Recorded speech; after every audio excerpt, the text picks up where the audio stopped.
Hey, everyone, and welcome back to another episode of the Right School Matters podcast. Listen, we're having a blast talking about various topics in K-12 education, and know that our ultimate goal is simply to provide some helpful information to parents and families as they are making critical decisions about where their kids are going to go to school. There are so many great options out there, and it can be extremely overwhelming. This podcast is sponsored by Family to Family Relocation and Real Estate, your experts with schools and homes, and whose mission really is to provide professional guidance and professional assistance in educating families and parents about their options regarding schools in different areas while searching for a new home. And so, with that said, let's jump in and check out today's conversation. Hey, today we're excited to welcome Scott Solana to the Right School Matters podcast. Scott is the brains and executive director behind an organization called Youth Centric, which is a nonprofit organization that was started about 2.5 to 3 years ago, working with high school age kids in schools around Cobb County, Georgia, and certainly growing. And so, Scott, how are you today? Excellent. Thank you for spending some time and letting me come on the podcast today as well. Oh, man, my pleasure. It is definitely, the privilege is all mine. And so you and I have had a chance to get to know each other over the last year and a half or so. And I got to tell you, when we first met at that networking event through Pete, Podcast Pete, I think it was his networking event, and you shared with the group what you were doing, I was very inspired. And so since then, I've had a chance to get to know a lot more about what you do. And I just applaud the effort in which you are, the vision that you've created, and certainly the perseverance that you've had in figuring out the way to navigate the school landscape in order to get this vision in front of school principals, superintendents, school boards, so that they can really hear the great benefits of what Youth Centric does. And so what I'd love for you to be able to do today on the program, Scott, is just to share who is Youth Centric. What was the motivation for your vision? What are some of the great things that are happening for students as a result of it? And then, where do you see it going in the next 2 to 5 years, if not even longer than that? And so tell us a little bit about who Youth Centric is. So Youth Centric is a nonprofit organization that works with high school students. And our big vision is to really stress the importance of mental health and self-care. We also teach them skills to be able to manage stress and anxiety, build resilience, and really around that part of kind of going along the schools that are really more focused on academics, and we're coming along really focused on the mental health aspect for students and giving them the tools and skills that they need in that endeavor. Yeah, and that's certainly very important, and especially in today's world where in so many high schools around our country and maybe even around the world, there is a lot of stress and pressure, very much so, that is either placed on kids externally or that they place on themselves in an effort to figure out how to get to that next level, which is college, for most of them. And so, we've seen a rise in the number of students who have diagnosed anxiety, depression, and, like you said, mental health challenges. And so Youth Centric being able to come in and fill that void has been a great benefit to the schools that have leveraged that relationship. And so tell us a little bit about the very first school that you partnered up with, and what that program looks like, and kind of the nuts and bolts of how it functions. So the first school, I guess, going to go back a little bit maybe and kind of give a story of how we got started, if that's okay. So my background's actually in business, so I'm a CPA and accountant. And pretty much my whole career was spent at CNN Center downtown Atlanta, and I ran all the accounting for all the television networks. But about in 2019, that decade from 2010 to 2019, we started seeing a massive change in youth mental health. And just one stat to show how that was. In 2010, 1 in 8 high school students reported that they had seriously contemplated suicide. By 2019, that number had grown to 1 in 5, so almost double. After COVID, it had gotten to 1 in 4.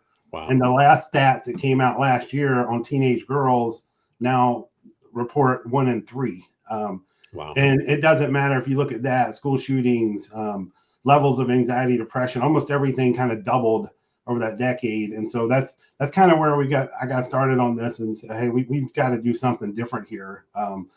And so that started on this journey, and I partnered up with Kennesaw State University. And the big thing different in our approach was that we spent 2 years working with high school students in Cobb County and Cherokee County, over 250 students, where we went to them because they're the ones we're trying to help, and said, hey, how are you dealing with stress and anxiety today? What's causing it? And if you could draw any solution in the world, what would that look like? And so all our programs that we've taken into schools have all been designed by high school students. And so that was kind of our approach was totally different with what's out there. And so the first schools that we got started with, actually, we got started with 2 of them, Marietta High School and Osborne High School. And so we started in January of 2023. It was the first time we went to schools. At Marietta High School, we are working just with students that are in the IB program. One of the things that studies show is these more academic, high-achieving students are 6 to 7 times more likely to struggle with anxiety in some of these stats. And there really was no program there kind of working with that population. So that's kind of where we started at Marietta High School. At Osborne High School, we more work with all students across campus, 9th grade through 12th grade. At Marietta, it was really focused on 10th and 11th grade IB students. And we've kind of stayed that way. This is now our 5th semester working there. But kind of going in, it was, we had designed all this. We had been working on this 3 years, getting it ready. But until you go live into a school, we worked on curriculum. We knew the topics that students wanted. So we got in there the first week. One other unique thing about our organization is that the high school students told us when they helped design our solutions that when it comes to mental health, they do not believe the adults in their lives can help them. In fact, of those 250 students we work with, we logged over 10,000 responses. Not one student said they wanted an adult mentor as a solution.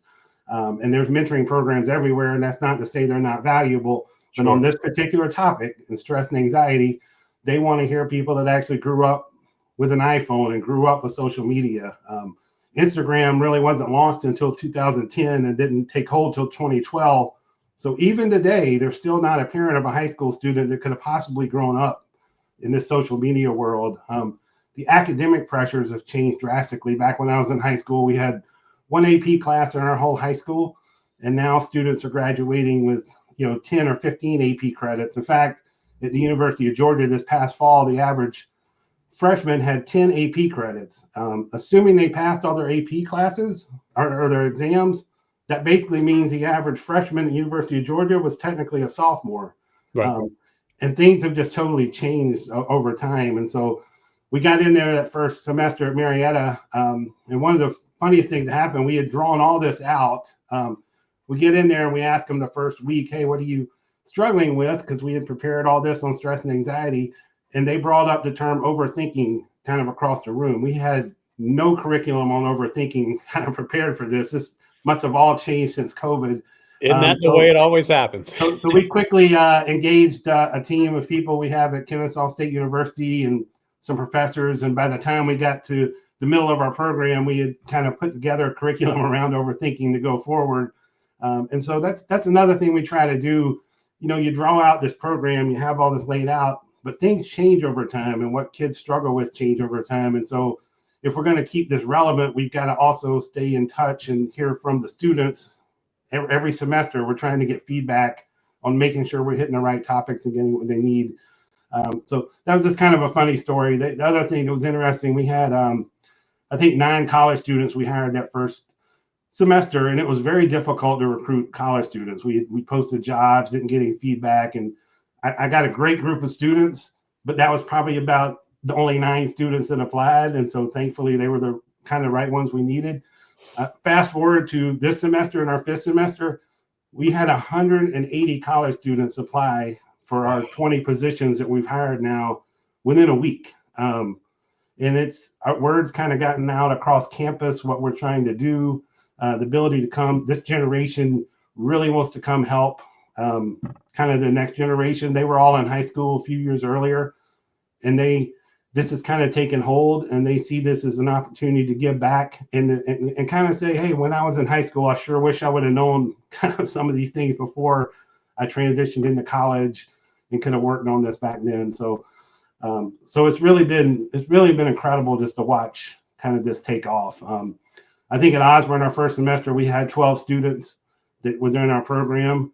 This semester at Osborne, we have 47 students that we've kind of worked with. So things have just expanded. We're now in 4 high schools, and we've also been partnering with another nonprofit. So we've been doing 2 other programs, kind of helping out their students. So we've kind of been in 6 locations this semester. So, but it's been incredible watching it grow. Yeah, I really love the approach of connecting with college age kids to be the ones that are coming in and working with the high school kids. I mean, again, they made it real clear, right? You gave all those surveys, and they made it abundantly clear that my mom and dad, they don't know. They just don't get it. My soccer coach doesn't get it. But someone who's just a few years older than me, that was in my seat just a couple years earlier, they get it. And how cool is it that the college age kids now, over the course of these last 5 semesters, with the number of applicants growing, recognize that this is an opportunity for them to give back, to help, to share their own personal experience, so that they're allowing these high school students to grasp onto some hope and strategies and tools to allow them to navigate that. I think that seems to be one of the key components of the success of Youth Centric. And some of the things we're teaching, for instance, like some breathing techniques with stress and how to kind of get out of overthinking, are things that a counselor or a teacher may teach them, but it's coming from a voice that they want to hear it from, and a voice that can tell them, hey, we use this. Now that I'm in college, we've kind of figured this out. And so it is kind of neat. We've seen just tremendous. In fact, this last semester, we served 100 kids. We had 100% of the students, first of all, say that they would recommend our program to other peers, and 100% said they found all our college leaders relatable and helpful, because at the end of the day, yes, we have curriculum and we have fun activities and we teach all this, but the college leaders are what really our program's all about, and what's different and what attracts these kids to come. Yeah, no, I think you mentioned word of mouth earlier, and so certainly when something is new, people kind of might be looking in, not sure, but now their friends are telling their friends, both in the high schools as well as on KSU's campus, and it's certainly growing. Tell us a little bit about more the logistical aspect. So if I'm a sophomore in high school, and Youth Centric has partnered with the high school that I attend, and I want to be a part of that, how do I join? How do I attend? What do I do when I'm engaging in the classes or things that you offer? What does that look like? Yeah, so we for the most part, we advertise our program around campus. So we're at back to school fairs. We have flyers around campus. We film commercials for school news the school can use, and so hopefully most students can see what our program is on campus. But how our program is actually called Match for Good, is the name of our after school program. And we meet for 2 hours after school for 9 weeks. And so that's where, so after school is over. So for instance, Marietta High School gets out at 2:30. They start coming into the room where we're going to be there. And we kind of start at 2:45 and we go for 2 hours, is what we do. One other thing about our program, the high school students, again, designed all the curriculum we have. That they wanted us to teach them resilience. They wanted us to teach how to communicate with people verbally. They wanted us to teach healthy ways to handle stress and anxiety. A lot of them told us how they were handling it, and they knew that wasn't the best way to be doing it. So they told us all that. But the other thing they said was, if you put this program on our campus and you say it's going to be to help me with my time management, we're not going to sign up for it. And more importantly, our parents aren't going to have us come take a class around time management. And so they came up with the concept of saying, hey, if you could do something to help out my college resume, this would get our parents to be willing to come pick us up and do all this. which was incredible. These high school students kind of came up with this, but we center our whole program around community service. And so when students start our program, they fill out a survey their first week in our program about their top community service areas. So things from elderly to foster care to environment. We have like 28 different areas for them to choose from. And we match the students up in groups. And so we'll find 5 high school students that believe homelessness is very important to them. We'll put them together, and then we'll assign them a college kind of leader coach or 2 coaches, and they will guide them through the whole semester of designing a project in that area from scratch. And so they develop all this. And we've talked to college recruiters, and they said, hey, this experience of designing your own project and taking a leadership role in something you're passionate about, it's just puts you a little bit ahead of people who are just volunteering hours wherever they can get hours and check off a list, because they're actually learning more about what's important to these students.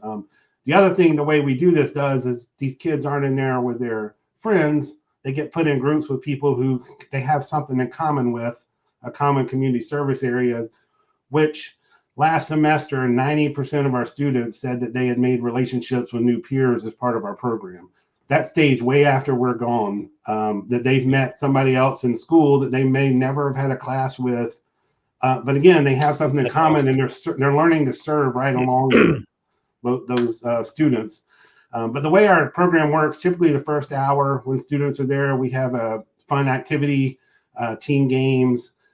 We have a topic every week. So maybe it's time management, and we'll play some minute to win it games, and we'll have different things to do in that first hour. We'll have small group discussions where our college leaders, for instance, on time management, will talk about the difference between time management in high school and what it's like in college. And a lot of these kids have never really thought about this before, but when mom and dad aren't there waking you up every morning, you're not getting a robocall from the school if you miss class. If you don't show up to class, nobody knows you're there or not. You're in class 15 hours a week instead of 35 hours a week.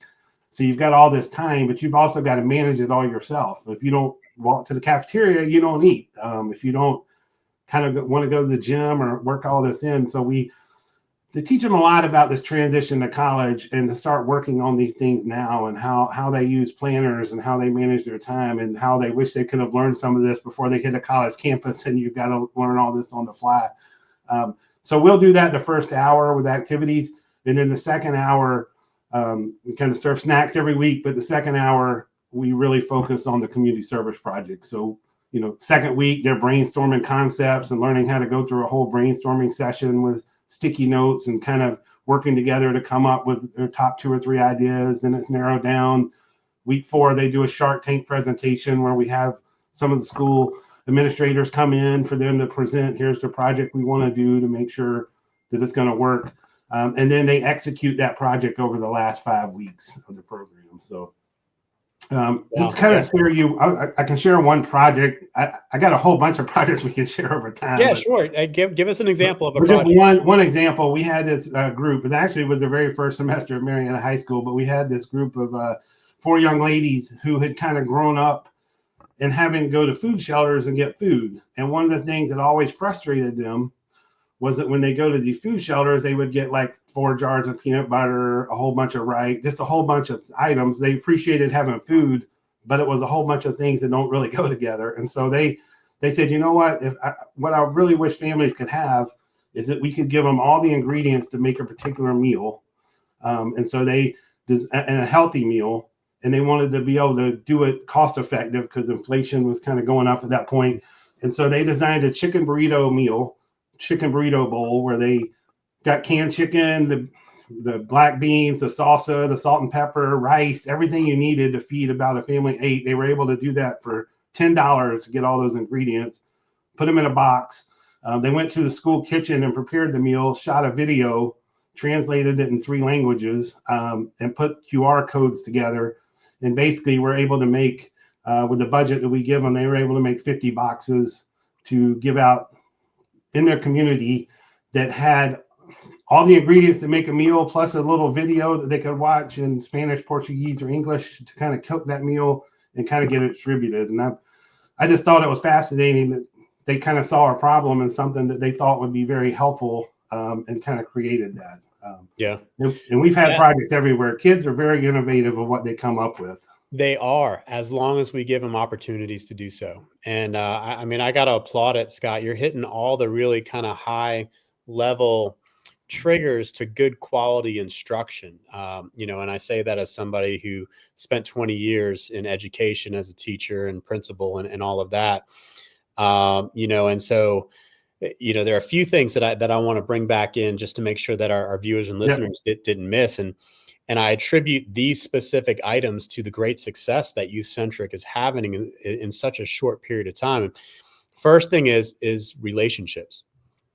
Certainly, there's a vision of supporting the mental health challenges and creating opportunities for kids to manage anxiety, depression, the pressure cooker type environments in which they are in high school.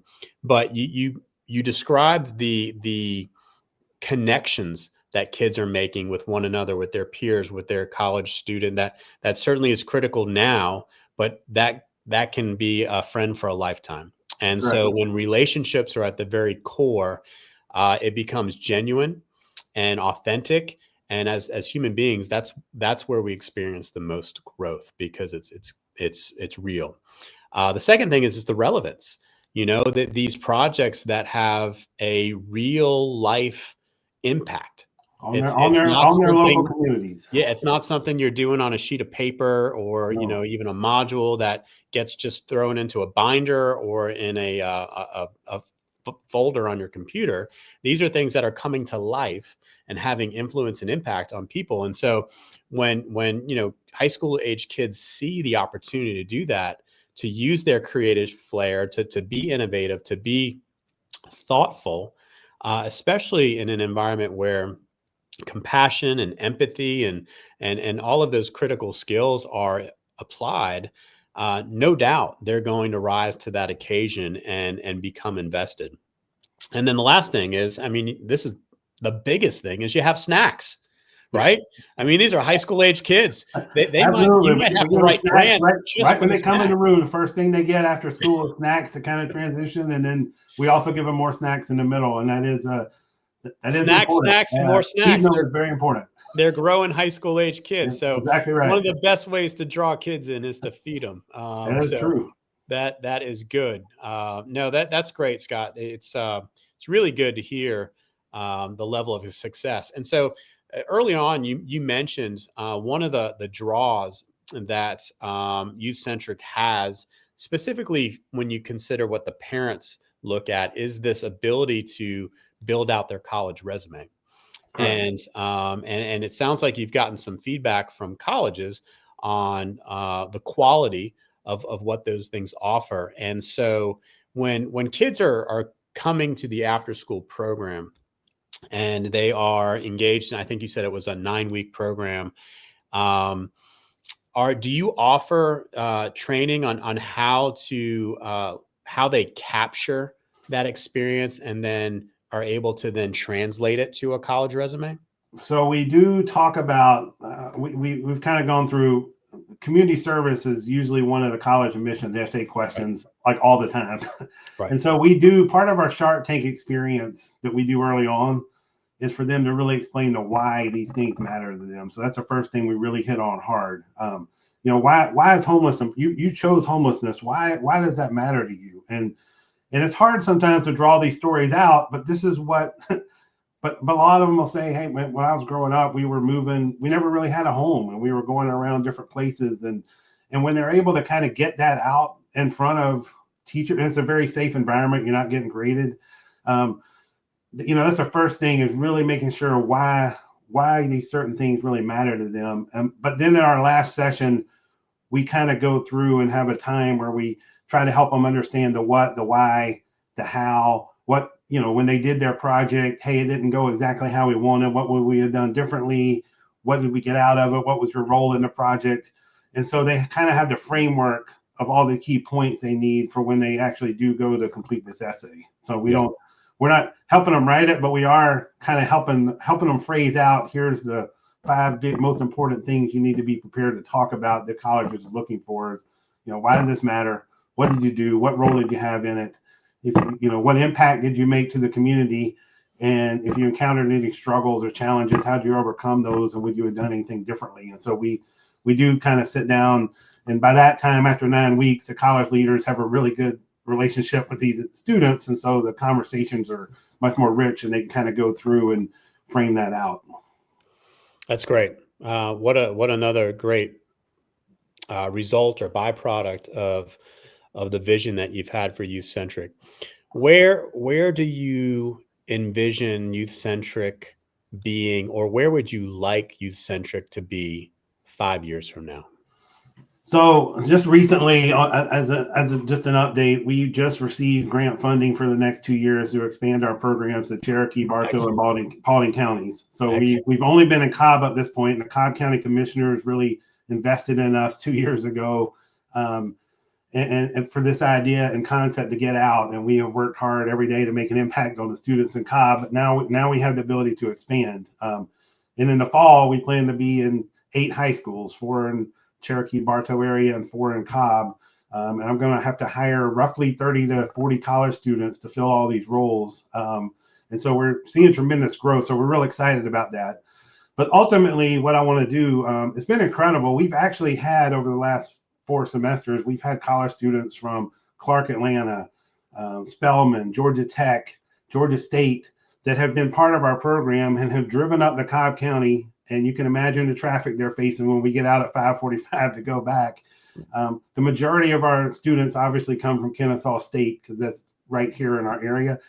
But our ultimate vision in the Atlanta area is taking those students like at Clark Atlanta, Morehouse, Georgia State. We've got great colleges all over, but have them work with the Fulton County high schools, kind of right there in their communities where those colleges are, and use Georgia Gwinnett College students to work in Gwinnett, and Emory students to work in DeKalb County. I mean, there's so many great universities here, but wherever there's colleges around, to be able to expand and do that.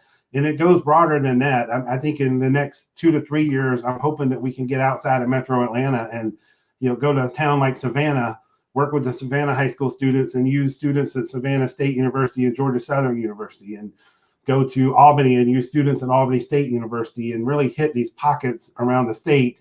And then 5 years from now, if we're being successful and continue to make the impact, what's to stop us from going to states around Tennessee, Alabama? This model where there's colleges in all these communities, it's really just using these students and partnering them up.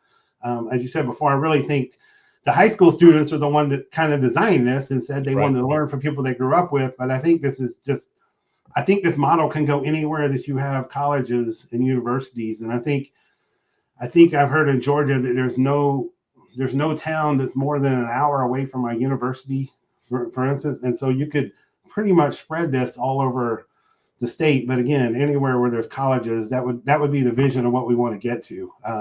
The other thing that's big for colleges right now is they're struggling finding internships for their students. So many people after COVID started working from home, so many businesses, that it's hard to bring in internships because you're not always at the office. We've also got a great model. I hire college students directly, but I've hosted internships for different majors.